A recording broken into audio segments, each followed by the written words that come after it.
Paul McCartney, the legendary musician, revisits one of the most bizarre rumors in music history, the infamous Paul is dead conspiracy that shook the world in the late 1960s.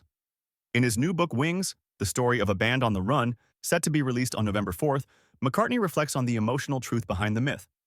Although he was never actually dead, he admits that the rumor mirrored the state of his life at the time, a period when he felt lost, drained, and in desperate need of change. He recalls how, in 1969, an American radio broadcast spread the rumor that he had died in a car accident. Within days, millions of fans around the world believed it. McCartney, then only 27, joked to his wife Linda after their daughter Mary was born, asking how he could possibly be dead when he was holding his newborn in his arms. Yet beneath the humor, he admits the idea felt symbolically true. He was a man emotionally exhausted after the Beatles' collapse, burdened by lawsuits, confusion, and the loss of direction. When the Beatles officially split in 1970, McCartney fell into depression.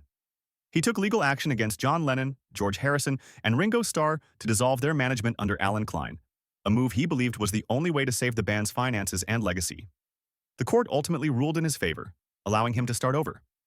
In search of peace, McCartney retreated to a sheep farm in Scotland with Linda. There, surrounded by nature and family, he slowly rediscovered himself. The quiet life brought clarity and freedom, inspiring him to form a new band, Wings, and to rebuild his creative spirit from the ground up. The Paul is dead rumor had first emerged in 1966, when some fans claimed McCartney died in a car crash and was replaced by a lookalike named William Campbell.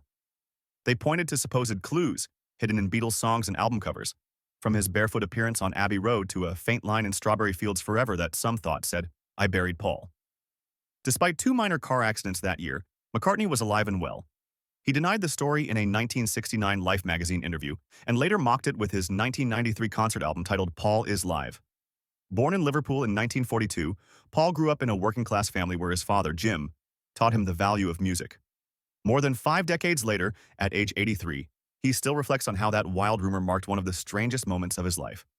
In his upcoming book, McCartney offers a deep look into the 1970s, the decade when he rebuilt his identity, away from the shadow of the Beatles.